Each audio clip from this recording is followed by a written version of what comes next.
Então, aí na nossa letra C, da questão 6,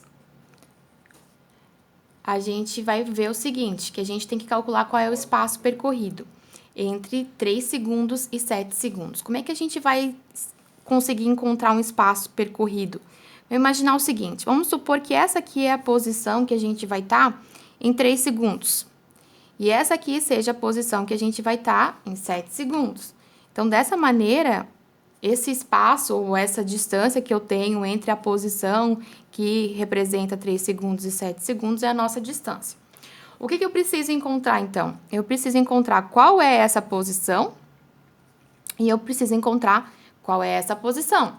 Então, como é que a gente faz?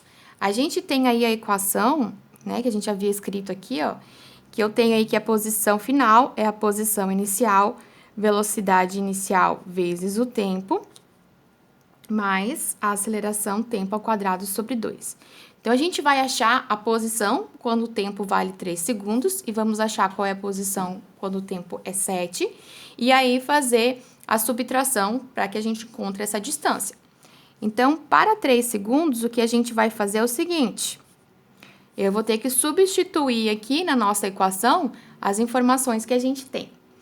Então, a nossa posição inicial é onde começa o movimento. Então, a gente vai considerar que a gente vai começar o movimento em 0. A velocidade inicial, a gente viu ali pelo problema que é 14, vezes o t. Vamos calcular aí para 3 segundos, então a gente faz essa substituição. A aceleração, a gente havia encontrado que era menos 2, então vai ficar menos 2, vezes o tempo ao quadrado, o tempo é 3, então vai ficar 3 ao quadrado, dividido por 2. Então, a gente vai calcular aí o seguinte, eu tenho aqui uma multiplicação, 14 vezes 3,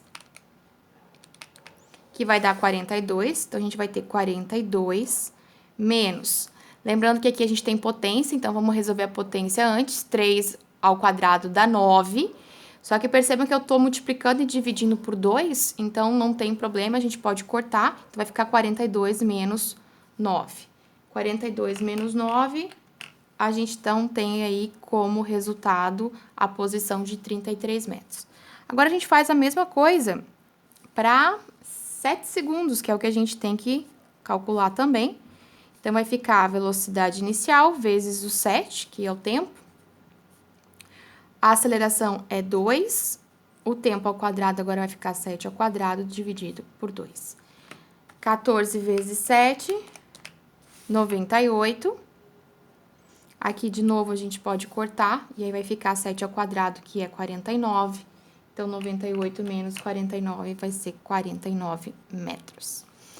Então, aqui, ó, em 3 segundos, a gente estava na posição 33 metros. Em 7 segundos, 49 metros. Ou seja, para a gente saber qual é o espaço percorrido aqui, a gente pega o 49 e subtrai do 33. Então, ΔX vai ser 49 menos 33, que é 16 metros. Por que que nesse caso a gente não pode simplesmente pegar o gráfico e calcular a área embaixo da curva? Poderíamos? Poderíamos, só que a gente tem um problema aqui, ó, que eu não sei qual que é a velocidade final. Então, a princípio, para poder calcular essa área, eu teria que ter essa informação. Então, você pode calcular isso, saber para qual tempo é que a velocidade vai ser 0, e aí sim calcular a área. Outra forma de a gente estar resolvendo essa questão é fazer dessa maneira aí, de modo que a gente está trabalhando com as equações. Agora, vamos resolver então a questão número 7. Também é uma questão de gráfico. A gente tem o seguinte, que a velocidade escalar de um carro varia conforme o gráfico. Então, a gente tem aí velocidade por tempo. E a letra A, determine qual é a aceleração do carro entre os instantes 0 e 10 e entre 10 e 30. Depois, a letra B, qual é a variação do espaço entre 0 e 30 e qual é a velocidade escalar média. Então, bora lá, vamos calcular. Então, para a gente entender aí de novo, a gente tem um gráfico, né? É muito importante que a gente aprenda a fazer a análise dos gráficos, é super importante aí na área da engenharia. Então, a gente tem velocidade, e aqui eu tenho segundos, e o nosso gráfico, ele é dessa forma. Aqui é 10, aqui é 30, e aqui a gente tem 30. Então, letra A, determine a aceleração entre os instantes 0 e 10. Então, primeira coisa, a aceleração, variação de velocidade por variação de tempo, velocidade final, velocidade inicial, tempo final menos o tempo inicial. Então, eu tenho que olhar lá no gráfico quem é que vai ser essas informações, né? Como é que eu vou tirar? Então, primeira coisa que a gente vai calcular aí é entre 0 e 10 segundos. 0 e 10 segundos é essa curva aqui, ó, que a gente vai estar trabalhando, tá? Então, percebam que nesse caso a velocidade está aumentando, então a gente tem que obter uma aceleração positiva. Qual que vai ser o valor da velocidade final? Então, se o nosso intervalo de tempo é de 0 até 10, a velocidade final é aqui, em 10 segundos, e aqui a gente tem 30 metros por segundo. Então, vai ser 30. Velocidade inicial é a velocidade que a gente tinha aqui no começo, que era 0. Tempo final é o tempo quando finaliza essa parte do movimento aí, que é 10, e o tempo inicial, 0. Então, a gente vai ter aí 30 menos 0, 30, 10 menos 0, 10. Podemos cortar o 0, então a nossa aceleração vai ser de 3 metros por segundo ao quadrado. Agora, a gente vai calcular entre 10 e 30 segundos. Mesma coisa, a aceleração é a variação de velocidade por tempo. Então, a gente precisa da velocidade final. Agora, nosso movimento é o outro lado da curva aí. Essa partezinha de cá, a caneta não tá escrevendo. Aqui. Então, é esse trajeto aqui, né? Esse pedaço da curva. E aí, a gente vai ver que no final do movimento, que é este ponto aqui, ó, a nossa velocidade, que é o eixo vertical, é 0. Então, vai ficar 0 menos. Velocidade inicial é aqui em cima, ó, quando iniciou esse percurso aí, que era 30. Então, vai ficar 0 menos 30. Tempo final, aqui embaixo, o tempo final é 30 segundos. E o tempo inicial era aqui, ó, que começou o movimento. Então, só cuida para não confundir. O eixo vertical é velocidade. Então, sempre que você quiser a velocidade, você tem que vir e fazer a relação aqui, ó, com o eixo vertical. Quando você quer o tempo, você vem e faz a relação aqui para baixo. Então, tempo final, 30.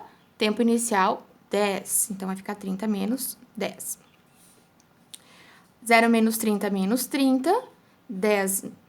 30 menos 10, 20. Podemos cortar aqui. Ficou menos 3 dividido por 2, então menos 1,5 metros por segundo ao quadrado. Percebam que a nossa aceleração é negativa, realmente tinha que ser, porque a velocidade está diminuindo. Então, a aceleração tem que ser negativa. Letra B. Qual é a variação de espaço entre os instantes 0 e 30 segundos? Então, vejam que isso aqui é um gráfico de velocidade por tempo. A gente pode, então, calcular a área embaixo da curva. Muito cuidado, que essa técnica de calcular a área embaixo da curva só vale se o gráfico for de velocidade por tempo, ok? Se não for, você não tem como calcular dessa maneira. Então, a gente vai poder dividir esse nosso gráfico em dois triângulos, triângulo 1, triângulo 2. Vamos calcular a área do triângulo 1. Lembrando que a área do triângulo é base vezes altura dividido por 2. No primeiro, a nossa base é do 0 até o 10, então é 10. A altura é do 0 até o 30, então 30 dividido por 2. Então, aqui a gente vai ter 10 vezes 30, que é 300 dividido por 2, 150 metros. Calculamos também a área 2, também base vezes altura sobre 2, porque é triângulo. Agora, olha que a nossa base é do 10 até o 30, então, nossa base agora é 20. A altura é do 0 até o 30, então, é 30 dividido por 2. O que a gente pode fazer aqui, ó, é ver que 20 vezes 30 vai ser 600 dividido por 2, 300 metros. Então, a área total é nossa soma, 300 mais 150, 450 metros. Essa, então, é a distância percorrida de 0 até 30 segundos. E aí, o que mais que a gente tem que calcular? Qual é a variação do espaço, a gente já calculou. E qual é a velocidade escalar média. Então, para a gente calcular a velocidade escalar média, a gente tem aí distância por tempo. A gente viu que percorreu uma distância de 450 metros, num tempo de 30 segundos. Então, a nossa velocidade média vai ser 450 dividido por 30, 15 metros por segundo.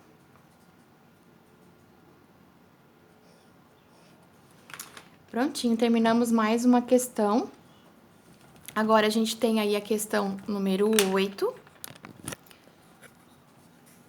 A questão número 8, ela também é uma questão de gráfico, é para a gente fazer análise. Então, aí a gente tem três situações, né? Dividimos o percurso em três. O percurso 1, vejam que a velocidade está aumentando. O percurso 2, a velocidade se mantém constante. O percurso 3, a velocidade está diminuindo. E aí, a letra A fala o seguinte, que é para a gente analisar qual está correta, né? Letra A. O carro deslocou-se em movimento uniforme nos trechos 1 e 3.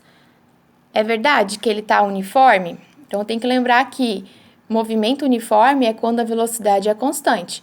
1 e 3 está com velocidade mudando, então quer dizer que essa afirmativa já é falsa. B. O carro deslocou-se em movimento uniformemente variado nos trechos 1 e 3. Tá verdadeira essa informação? Sim, tá aumentando a velocidade no 1 e diminuindo no 3, mas quer dizer então que ele é uniformemente variado. E no trecho 2, movimento uniforme. Verdadeira, essa aí tá verdadeira até então. Vamos ver as outras. Letra C. O deslocamento do carro ocorreu com uma aceleração variável nos trechos 1 e 3. O que é uma aceleração variável? Quer dizer que a aceleração está variando.